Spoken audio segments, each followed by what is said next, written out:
Anyway, thank you all for being here this evening in our library.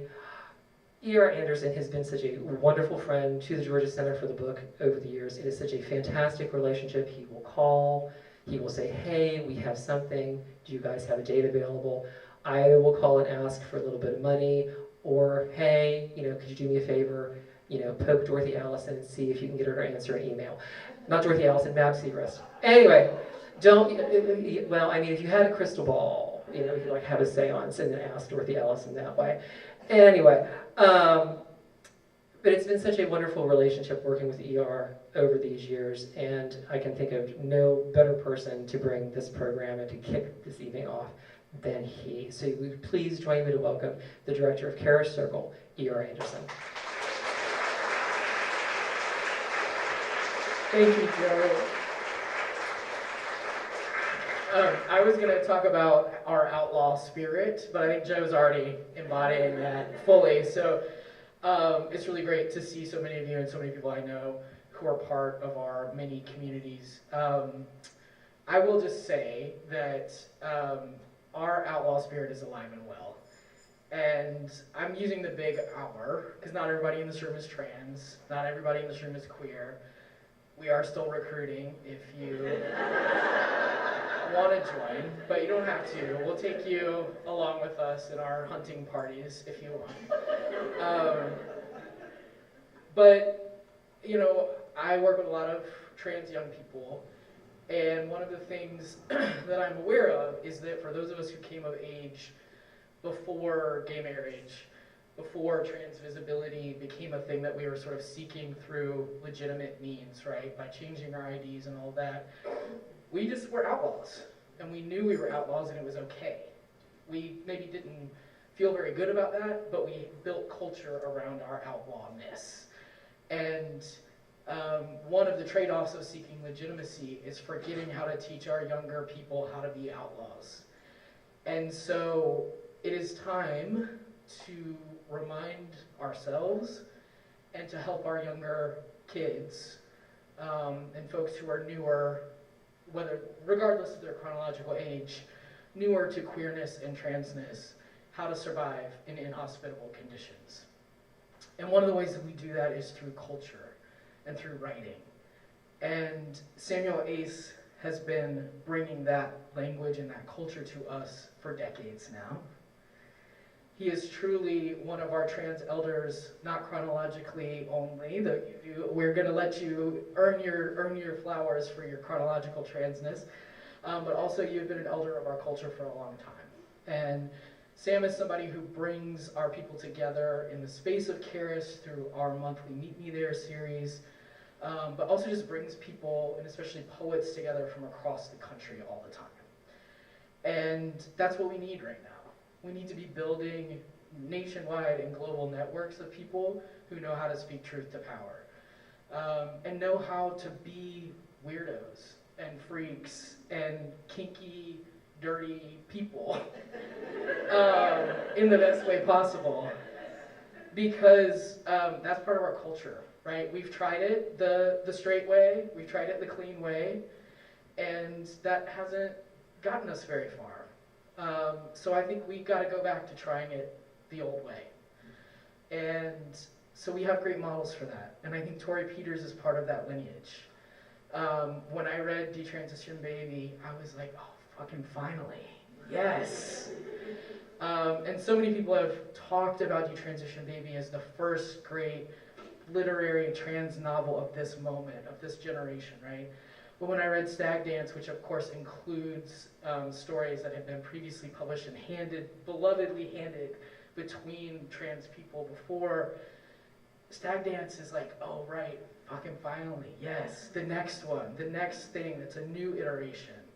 And Stag Dance feels like something even more for us, and more for this moment, even though it's historical. But I saw more of myself in Stag Dance than I did in Detransition Baby. And I think y'all are going to love it. I think you're going to be so excited to read it, because it is what we need right now. It's about how you survive when there are no words for what you are yet. And we're in a time where we're not allowed to use, well, we're using our words, but we may not be allowed to use the words for very much longer in public. So we need to look back. We need to figure out, okay, in the past, how did people talk about who they were when they weren't allowed to say it out loud? We've gotten a little soft, but our art reminds us that we can live through very hard things and we will thrive. So I want you to welcome our beloved creators, Samuel A's and Torrey Peters.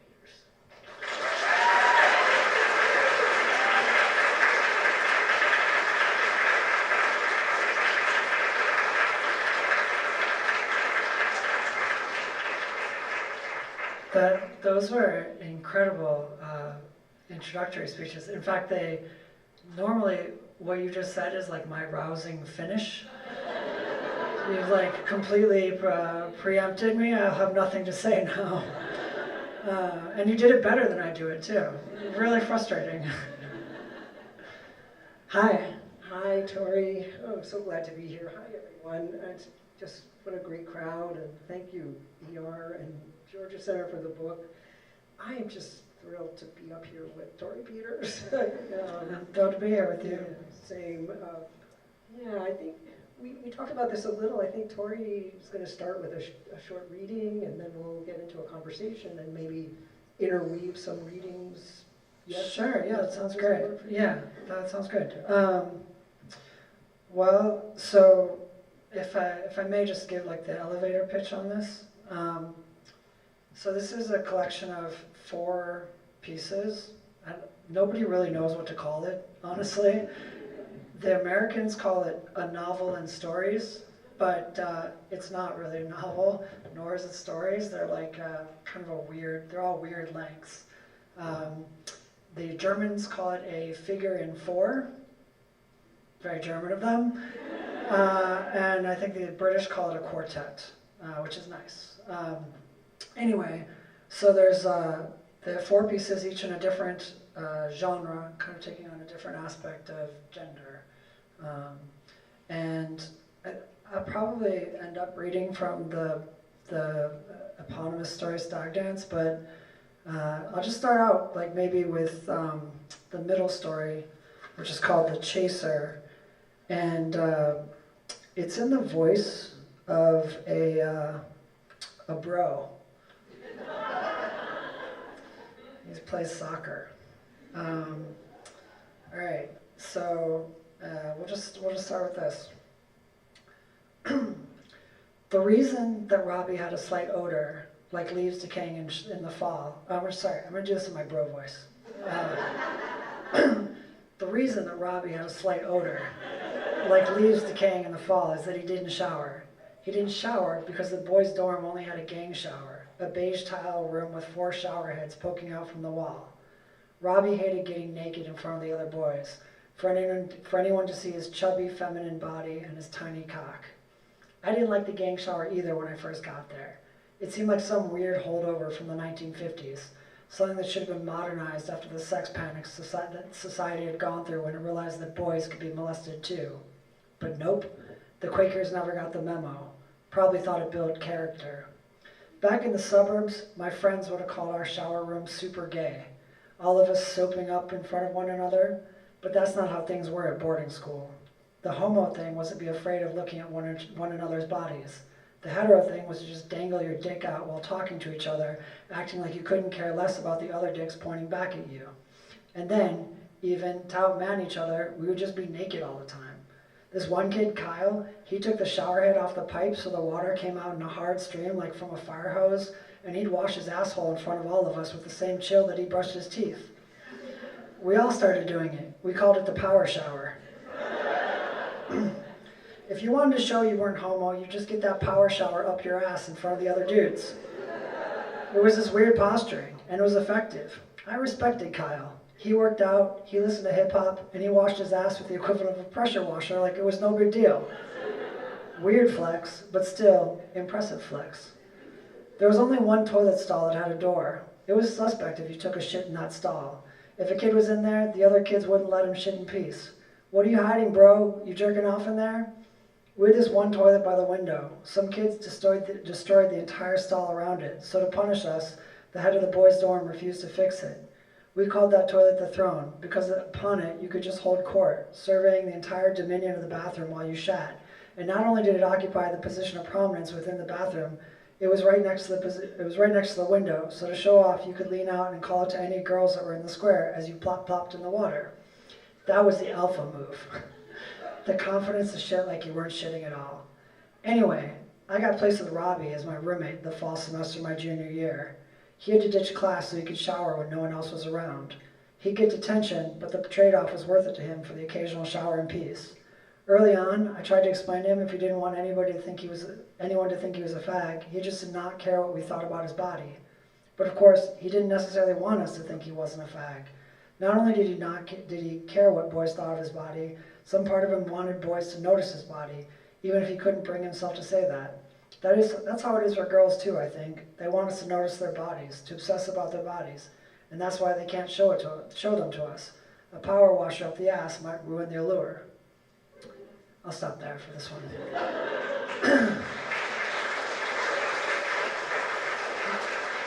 Now I have to lose that voice, because otherwise I'll do the rest of the interview just in that voice. I love so much about the sense of humor in your work, which is observing the daily life of your characters. That mix of humor and which I don't even know is intentional, but it's I hope so. Yeah, you're also such a deep observer of interior space. You know, I came up with some questions for you just to start us off. The just vagaries of gender and gender expression always seem to be intertwined with a past, the emotional and psychological inner life, and culture at large. I also love the awareness that there never seems to be a fixed point in transition. It's always ongoing and complex. It seems like your characters are often like steering a ship through a night without any equipment. No stars, no clouds, it just, they end up moving forward with some kind of inner drive and necessity, but unbound by rules, or certainly aware of rules, but also unbound by them. I found a quote in Detransition Baby, which I loved when it came out, and I've been rereading it in preparation for tonight and thinking about it in relation to Stag Dance. And it was a moment in that book where the trans woman Reese is at a party with a group of cis women, and she observes their behavior, both with each other and how that behavior seems to change with the sudden appearance of a cis-het guy. And the quote is, Reese, decides for the 10,000th time that heterosexual cis people, while willfully ignoring it, have staked their whole sexuality on a bet that each other's genders are real.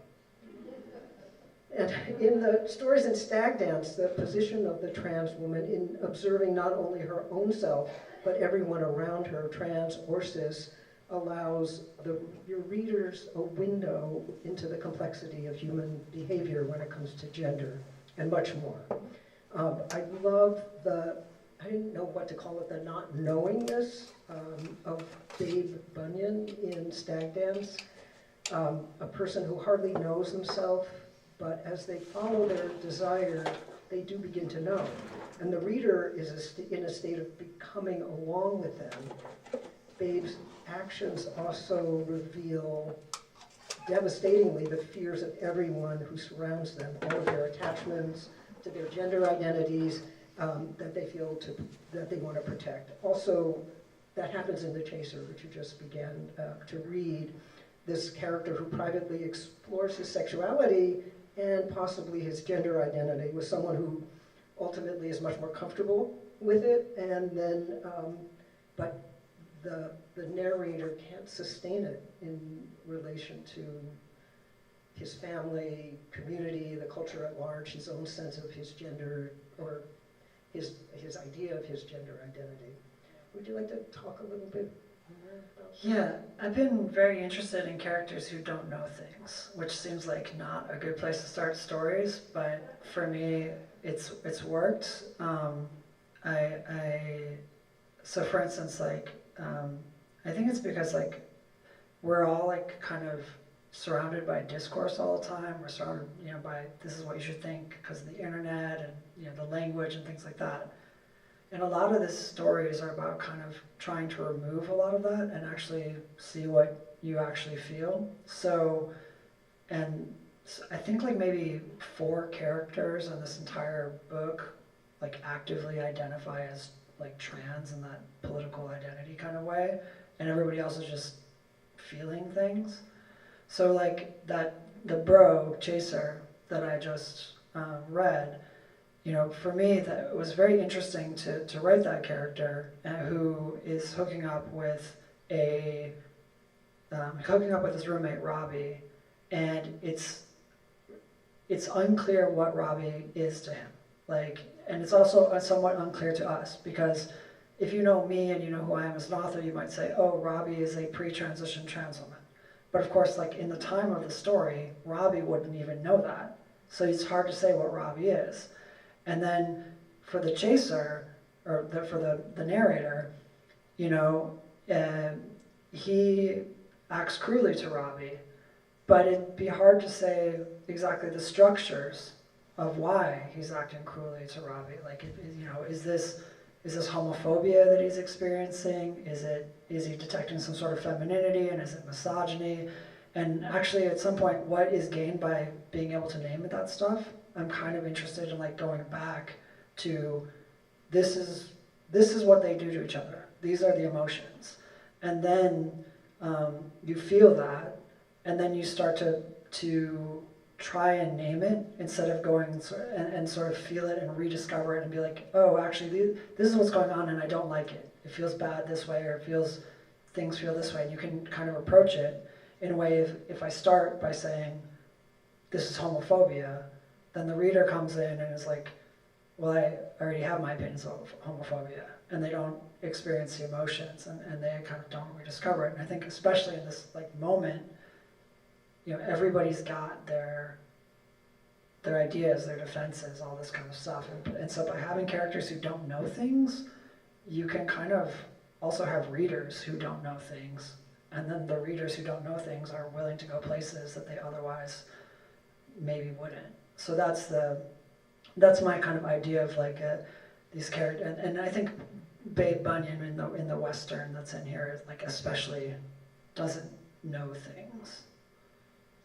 Yeah, I just feel that's, I as I was thinking about it, I thought of the word naive, but that's really not what it is, because what you're doing seems to parallel anybody coming into their identity, but even that phrase indicates an end, which I don't think is really true to experience. I empathize with it, because I think we all try and hold on to identity in relation to the culture at large, and sometimes it's a ladder, or it's like my child says a stuffing, like something that's comforting. To knowledge can be comforting. Certainly identification can be comforting, but in fact, what's revealed so much in The Chaser is it allows, by you not establishing a knowingness, it allows the emotion to come out. It allows us to observe the narrator's fear or his reactions, which seem so real. You also set up a kind of morality in there. Robbie, even though he may not know where he's going in his identity, he seems to have a moral compass, and set against the narrator who is really struggling with it, really struggles. Yeah, I think that's well said. And I mean, for me, it's sort of, it flips things a little bit, that in some ways, like you have a character who is, the Robbie character, the roommate, is the ostensibly trans character, the ostensibly queer character, but in some ways the transition or the attempt at transition that's in the story is the straight guy who's just actually trying to like own his feelings, and like the building blocks of like his emotional experience are in fact the same building blocks of, you know, I think what make a trans experience. There's a gap between how he wants the world to see him and how he feels. There's he has a lot of there's shame in how he, like, for instance, his father. He wants his father to see him a certain way, and then there's also just like a whole lot of desire that he doesn't have the words to turn exactly into action, except in a sort of like chaotic way. And I mean, that to me feels like an early transition, you know. It's like it's a very chaotic time, and so for me, like, there was something, in some ways, this character was like a very easy character for me to write, because it was like, oh, I actually know exactly what this character is feeling, and it was interesting to discover, like, oh yeah, the things that make for a trans experience are not actually other to the people who are trying to say that they are other. They're actually the things that those people are afraid of. And amazingly, Robbie has a strength by the end of that story that he's not going to take responsibility for saving his love, who he really loves, which I thought was such an extraordinary move, and one that is not always, doesn't always pan out. You know, you seem to, or the character seems to fight the urge to save. The ending in that story, it came a year after I wrote it. I wrote that story, and it had like, I don't know, I have like this tendency to like want to like punch the reader in the stomach and walk away. Like, certainly, like, if you go to my Goodreads, there's a lot of detransition baby readers who are like, what the hell was that ending, you know? And so I wrote one that was like that. It was just like, it was just sort of like, you know, got punched, and then like, and I'm just like, yeah, it's over. And it felt not emotionally true, you know, in the end. Like, it felt like that wasn't actually what was going on between those characters, that there was something like, actually, there was something brutal, but also there was like this tenderness, and that like the story needed to like end on a note of reversal, and that the strength was in tenderness in a strange way. So it took me in the revisions of Stag Dance to kind of like find the ending that hit the emotional tone that felt like, no, that's actually how it is. Well, it's beautiful. I'm so glad. Thank you. Did. Yeah. Thank you for that. So, thinking more about Stag Dance, the story, and the gradual coming into some sense of themselves, of the main character, this babe Bunyan. So much of that story like, do you want to talk about the language and how you knew to speak in logger language, or? So, for people who haven't read this story, it's the longest in it, and it's the story of, I should like set it up a little bit before I just start talking like a lumberjack.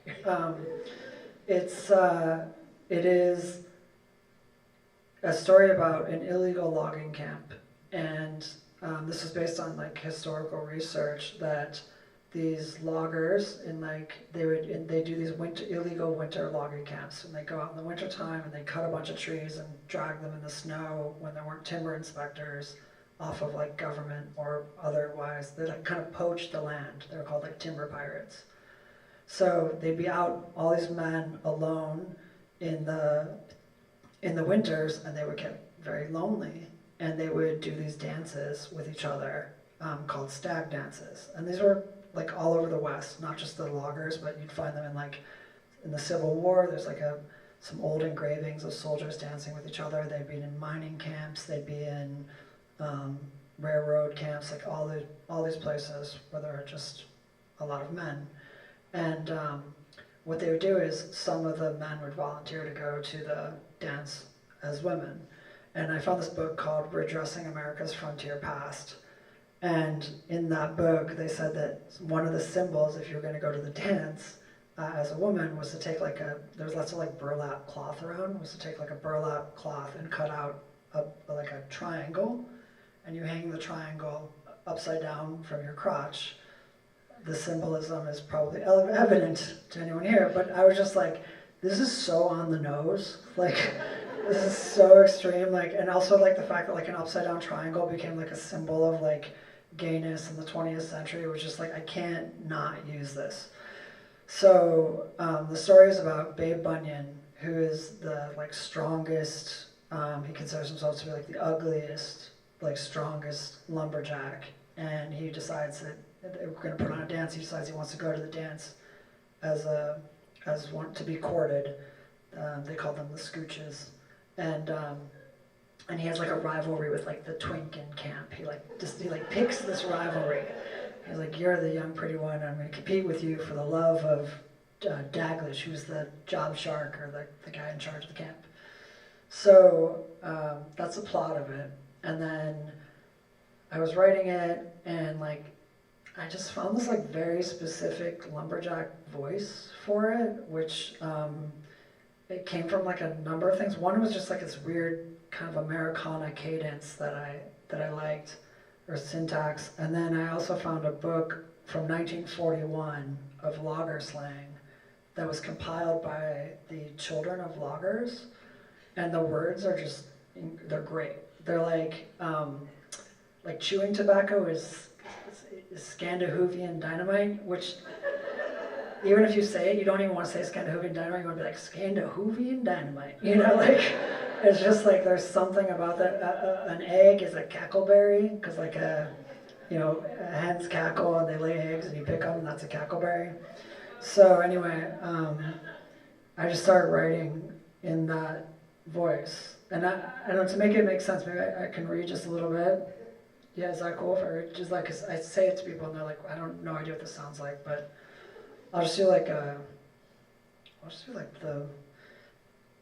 first page. I'll do and I kind of like came up with like a lumberjack voice that I did. I would like be alone talking like a lumberjack. Everyone around me loved it. Shut up. Okay. Let's see if I get into leave the bro, do the lumberjack. Okay. 34 of us had worked that camp, boomers and bindlestiffs to a man. Our camp sat on a timber trespass on government land where huge ancient lark pine grew up the lee side of the mountain. They were trees uncommon to the eastern side of the state, green gold, absolute candy. Carl Daglish, the landlooker and job shark who set up the camp, had somewhere got his hands on a steam-powered donkey engine, and we raised a high lead line to fell as many of those trees as we could before spring thaw, when the state agents and timber inspectors might again take up their patrols and have us all thrown in the coop. Within the first month, we'd slashed our way far up the mountain's face. To timber trespass in the full of winter was to countenance ice slicks, frozen fingers, and sunlight hours so short the work extended from dark to dark. The grade of the slopes made cutting sidewinders a common occasion, and if you weren't careful on how you stacked the cold deck, those massive logs would tumble like straws, snapping knees as they went.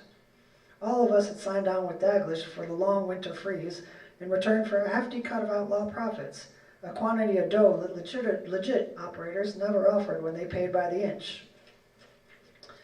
I'll just skip ahead a little bit. That's like the opening, but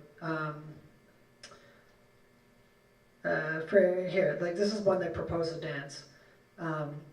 Being timber pirates, we were a hardtack operation, not much in the way of fancy eating. But that morning, along with the usual spuds, the crumb boss pitched in 2 hard-boiled cackleberries apiece and a stack of maple syrup-drowned monkey blankets.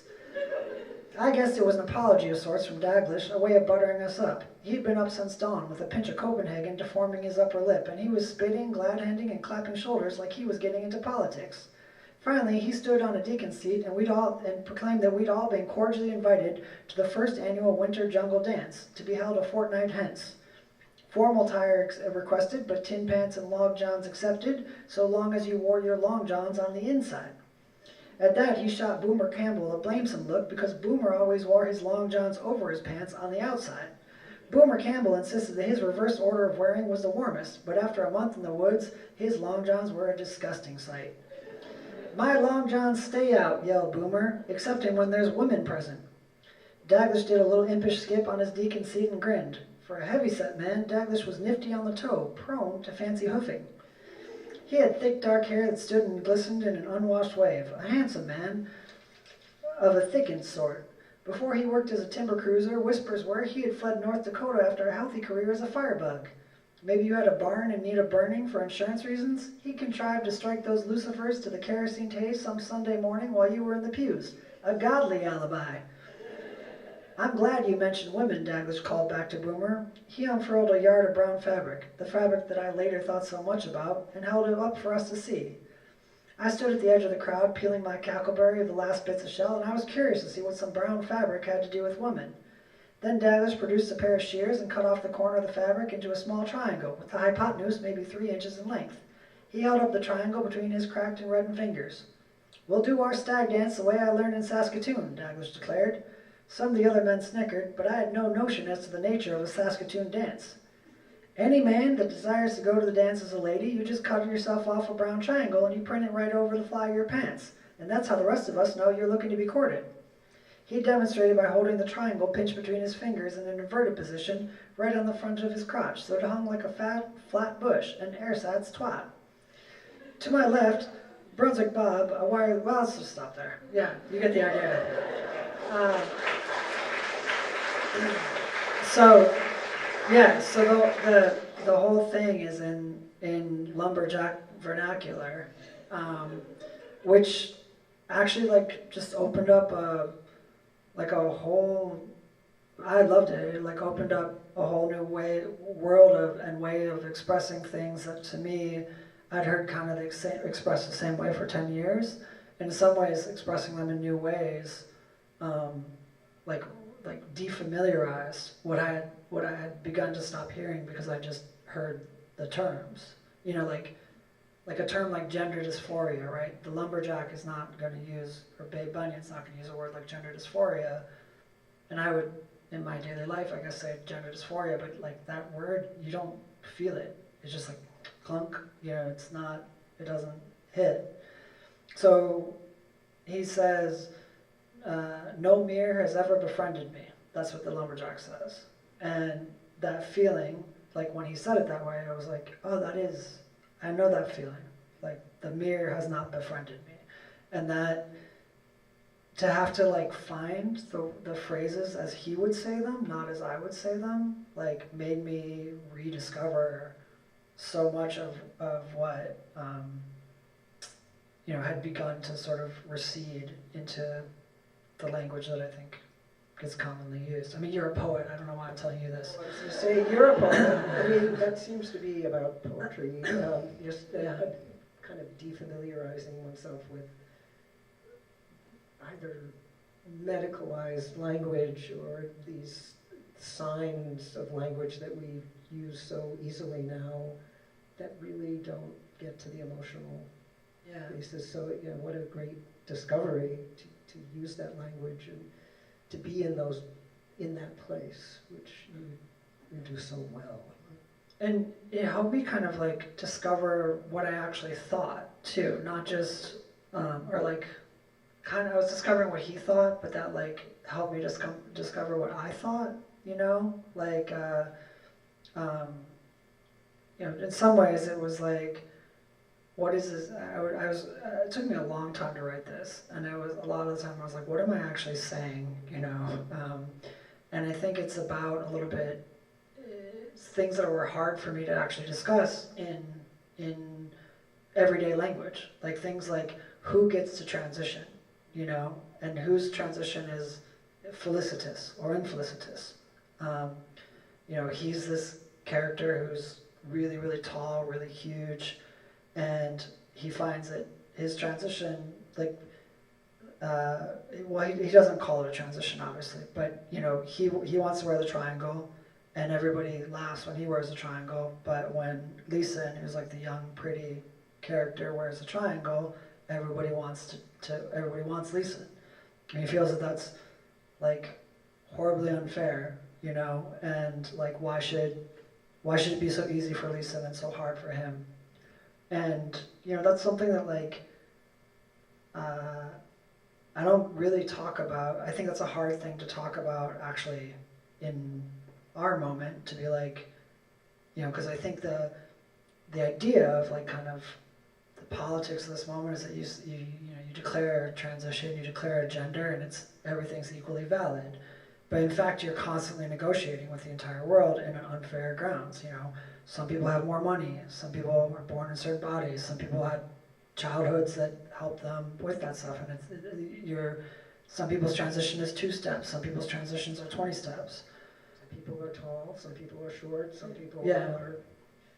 I actually wrote down this quote from there, just about what you're talking about, from the book, where, see, I'm not going to read the whole thing, but even after having undergone this is Babe talking, many mirrorless months, my hulking appearance remained ever present in my mind.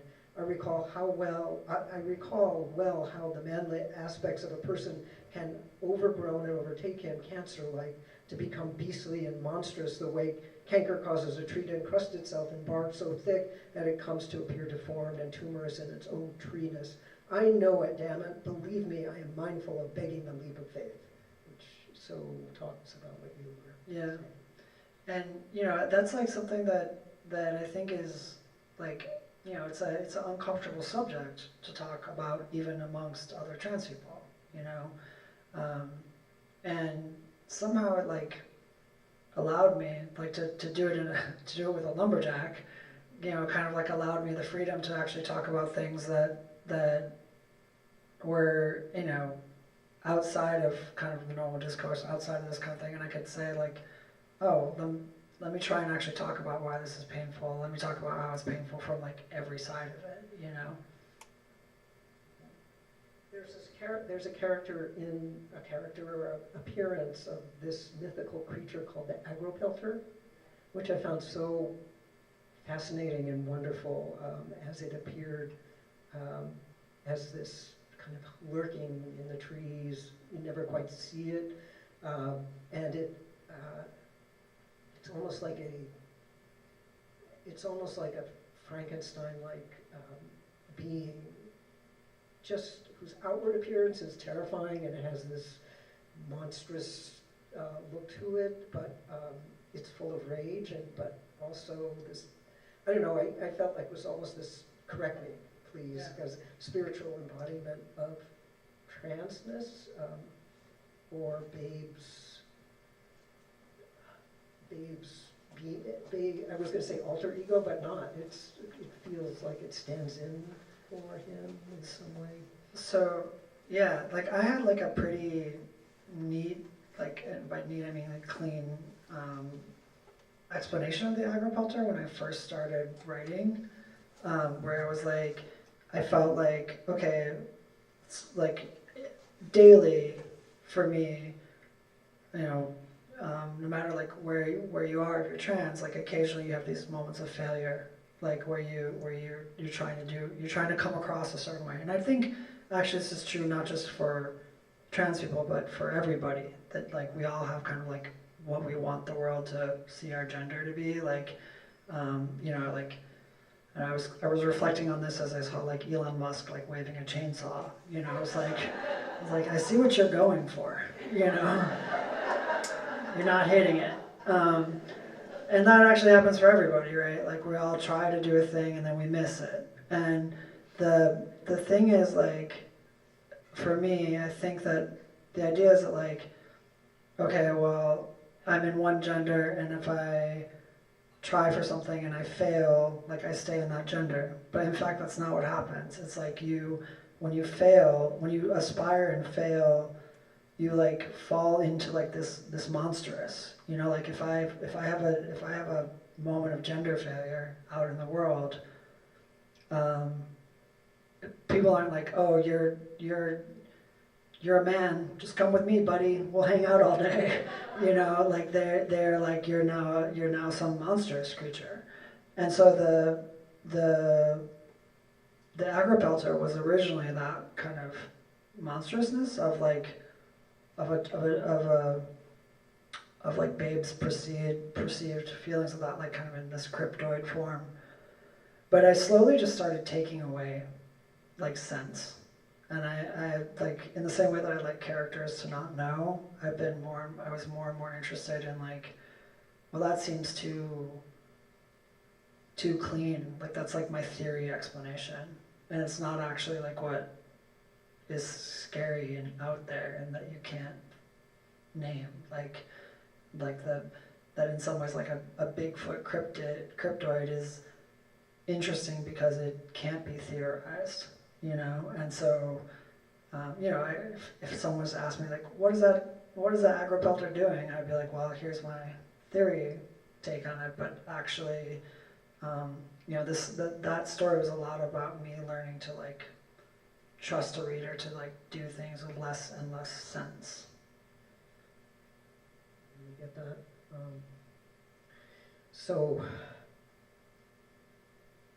here we are in these very volatile times, just bringing it in this context of these stories in this time, just this constant onslaught at this moment against trans folks and you know, any kind of gender identity that's outside of male and female. So much of these stories and the characters, I feel like, are a window into these, you know, more so-called real gender identities that you know you talk about all the time. That it's like as trans or these characters where slowly, sometimes quickly, sometimes slowly, they're inside on the outside, and Nicely put. you know the perceived danger in these times, I believe, that the characters expose, as many trans people do by their very being, they expose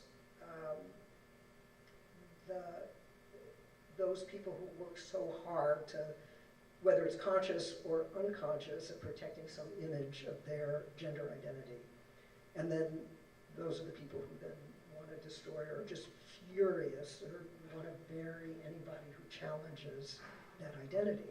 And that scale of reaction seems directly proportional to their fear. Yeah. Or how threatened they feel.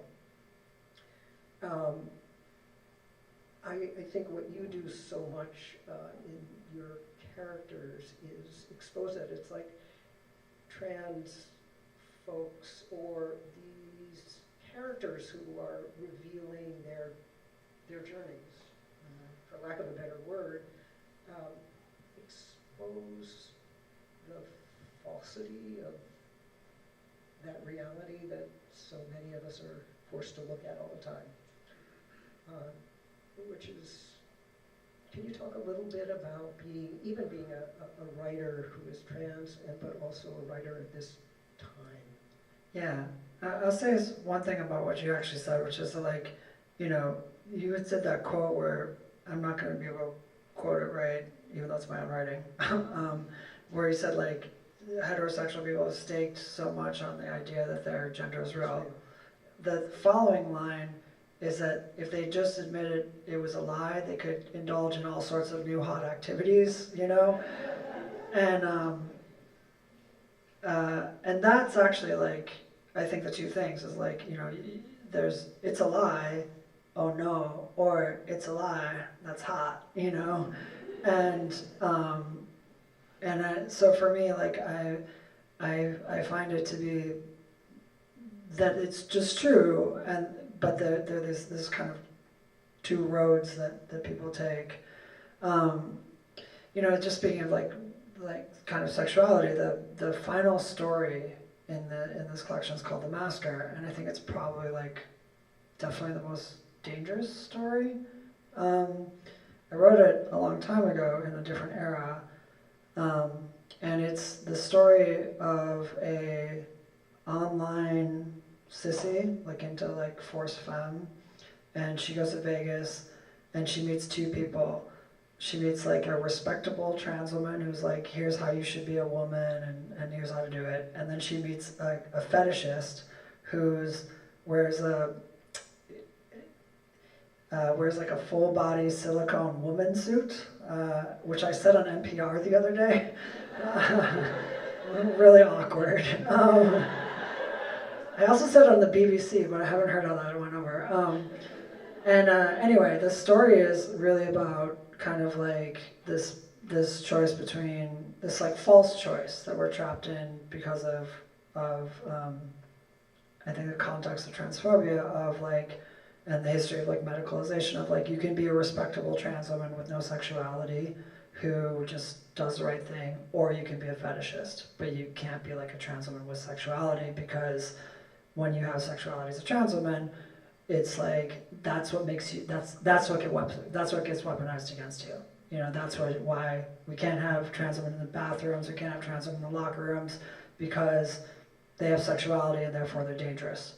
And so what ends up happening is you get this, you know, kind of thing where the pressure is to be like the respectable trans woman who, you know, expunges sexuality, and then I think trans people themselves then start to see themselves like the masker as like, well, I'm a pervert and I should stay in the closet.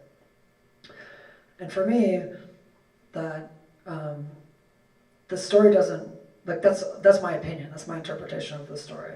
I think the actual story is like just kind of talking about this person's journey, and I think the story has been definitely weaponized. Like there have been like excerpts of like the sort of more shocking sections, excerpted, put on the internet by TERFs, and it says like Torrey Peters underneath it. Not like Torrey Peters fiction, like Torrey Peters.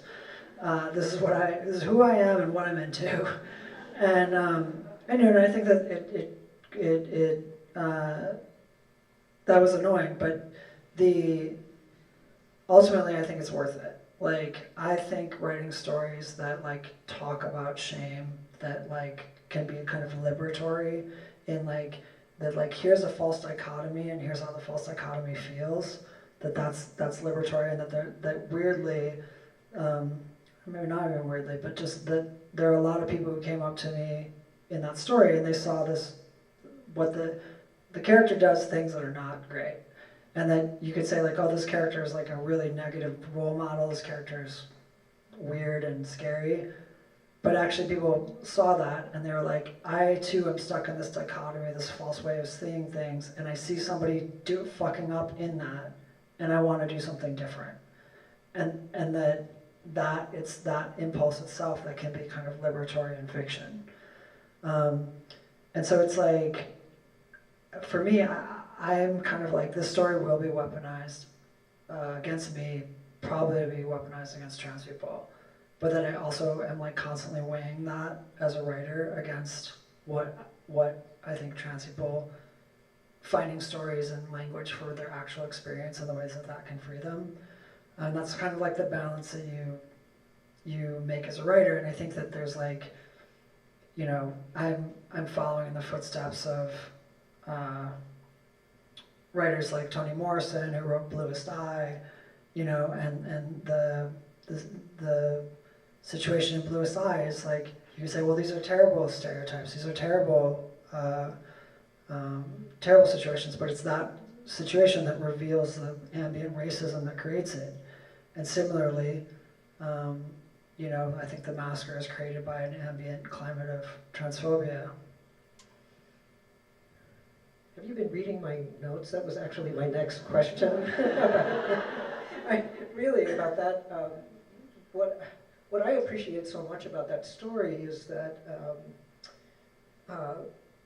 you write so honestly about desire, and that it doesn't desire, any individual desire, like any individual gender, does not fit into a box. And you chose to write a character who is young, who is, again, maybe doesn't know themselves very well, but is feeling desire, and then has this counter friend who is much older, earnestly trying to be protective, but also invasive, and trying to thinks they have the answer to steer this young person in the right direction, and that young person does end up again following their desire, not necessarily understanding it, but following it. And to be able to write honestly, I'm reminded also of precursors in lesbian writing, during the 1980, the porn wars, where women, Jo Nessel and Dorothy Allison, who we, spoke about earlier, but people were writing about, and honestly about their desire, and it did not fit into the good lesbian, or the good, and this, it has so many parallels to now the two turf wars, if you're not fitting into some kind of image that will pass somehow, being okay, then you're vilified, because it's threatening. But you chose to write about that and go with it, I think is really important. Yeah, I mean, I wonder, for instance, like, why did I stay in the closet as long as I did, And, like, if I look at, like, good representation, there's not really an answer to it.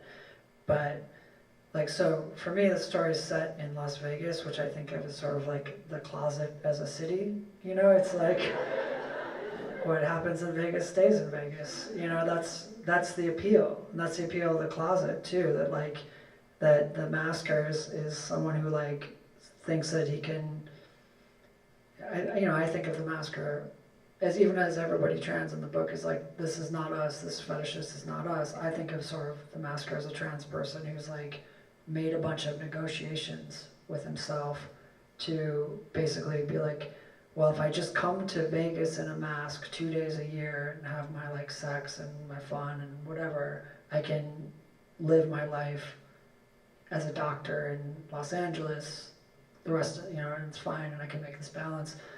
And then, in fact, like, he makes a, to me, a very compelling case for why that's a good idea, and not in a kind of like, I don't know, I believe him when he says that. Like, it's like, oh, that's cool, you kept everything and you have a good time. And, like, I feel like in order to basically be like, why did I stay in the closet? Why does anybody stay in the closet? It's like, yeah, because it's actually very appealing, and, like, can we render that in not, like, I think that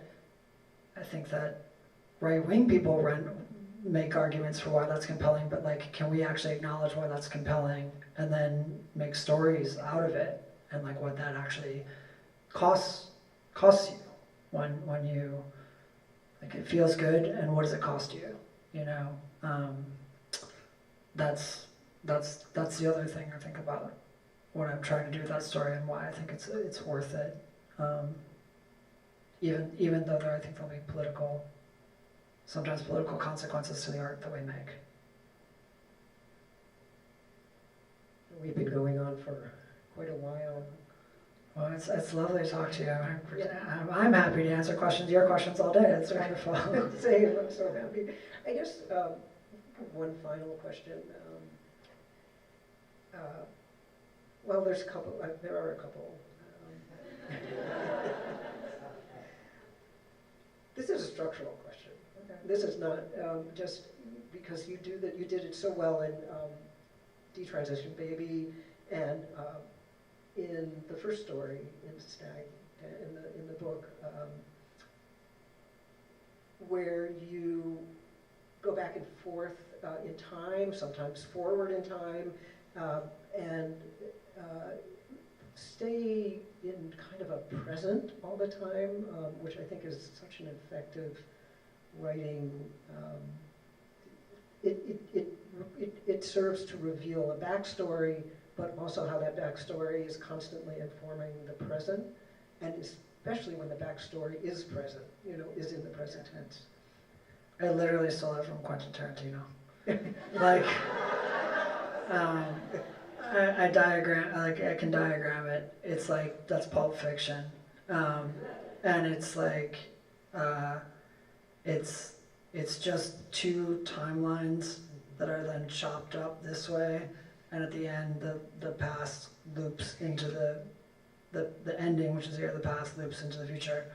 And I'm not ashamed to be like, I stole it from Tarantino, because I actually think like we're writing in this moment, and like we're writing for like this audience. Like I'm not writing for like Henry James's audience, and so that like, like I really believe in meeting an audience where they are, and I think that, and in myself too. Like I grew up on this kind of media. I grew up on this kind of storytelling, and that like if I want my storytelling to be like as flashy and like compete with like everything that's out there that writing has to compete with, that basically like it's good to take anything that I can from whoever happens to have something that I can use to like get this stuff out there and make it sticky. Yeah, I love it, and it works beautifully. Thank you. It really works beautifully. Yeah. And just, I guess, last question is about family making. And Infect Your Friends. That's also, again, the first story in Stag Dance. How Lexi and the narrator create this family that kind of comes and goes, but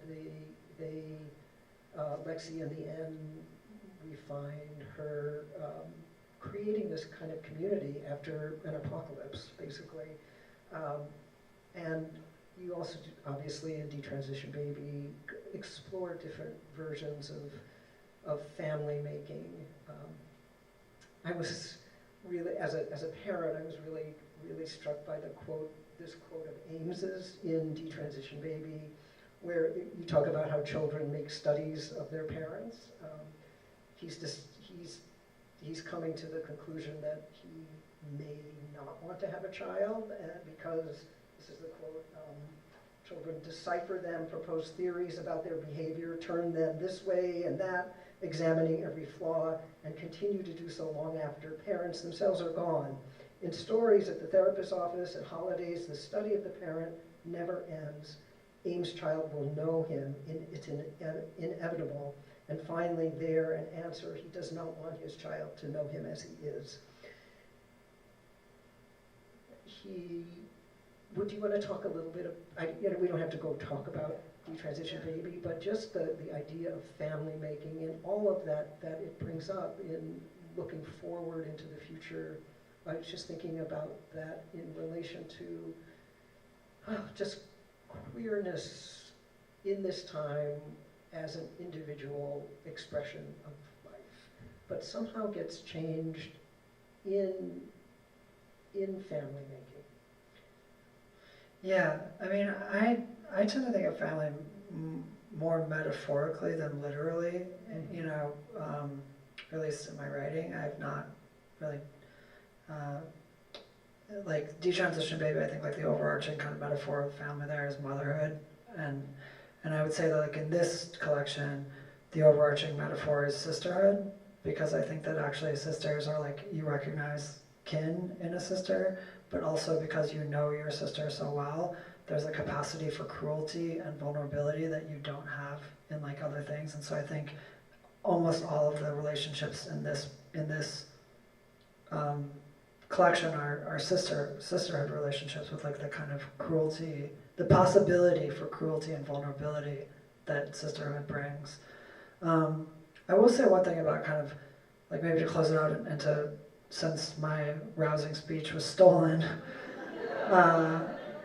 I'll say like what I was on the stage with Gretchen Felker Martin in Boston, and someone asked a question, and she was talking about the way that she through art, you know, and like you just said, like, oh, here's like here's a lineage of lesbians, here's you know, the lineage of, you know, for me, these stories are a lineage of the people I met in Brooklyn and Seattle and all these different places. So like, I self-published 2 of these initially, and I self-published them. The way I self-published them, I learned from Sybil Lamb, who wrote a book called I've Got a Time Bomb, and she had like a traumatic brain injury for part of time, and she wrote this like really beautiful story, or that was called Detransition Now. And in real life, what happened is that she was in love with this other trans girl who was really beautiful and wealthy, and that trans girl detransitioned, and Sybil was like, well, if Margot detransitioned and she had all these advantages, how could I possibly make it as a trans woman? And so she wrote this like screed that was like all the reasons that you should detransition, which of course looks like this like transphobic screed, because it's like detransition, I think it might even been like titled Detransition Now Tranny or something like that. And it was like, you should do it because of this reason, because of that reason, like all these reasons why she was going to fail as a trans woman. And then she Xeroxed like 1,000 copies of them and scattered them in cafes. And in a lot of ways, like me titling my book Detransition Baby was like a homage to Sybil, because what those, obviously there's some people who probably saw it and were like, what the fuck is this? This is trans, this is really messed up. But then there were some of us who saw it and like had a kind of solidarity in it. They were like, oh, these are all my fears. And you said them like so, you said all the ugly thoughts that I have so plainly, and you didn't care about how you got them out. Like the most important thing was to address the people that you loved and cared about, and to such a degree that you just like Xerox them and threw them around because you wanted to get them there. That, you know, that's in my book. That's in everything like I've kind of done. Like Sybil's in it, Imogen's in it. Imogen was doing things in Camp Trans in 2006. And anyway, the point is like that I couldn't write this book without all the people I met, you know, all the people that, you know, you knew long before I did, not long, shortly before I did. You know, there's a kind of heritage, it's weird, like I'm not sure what word to use, lineage, that is like family, and so like for me, part of what I want, or what Gretchen was talking about wanting, is like wanting people to read my work, Gretchen's work, your work, all these people, and not just read it, but go and speak back to it. Like, and you don't need, it's weird for me to say it because like now I have like a book contract or whatever, and it sounds hypocritical, but like seriously, just go self-publish your work. Like just, especially in this moment when people are shutting things down, I think you mentioned the NEA at the beginning. You know, the NEA is not giving grants to trans people anymore because gender ideology or whatever. And the thing is, like, on one hand, you're like, oh, that sucks. But on the other hand, you're like, fuck the NEA. Like, not for your projects, of course. But, you know, you don't need the NEA. Like, you know, you can self-publish, you can get, like, you've got somebody you're trying to address and you can just get it out there. And like that same thing that you talked about, that's like, I hope that people kind of take that away from my work and the generation of writers that I came up with, that you could just do this. And especially, they were doing it in 2010, which was, if you actually look at like the kind of what you could do, it's kind of like now. It's a similar climate. Very, very similar. So go do it. That was actually like a flourishing of trans culture and trans ideas. Like, we can do this. The genie's out of the bottle. It really can't be put back in, no matter what is happening up there.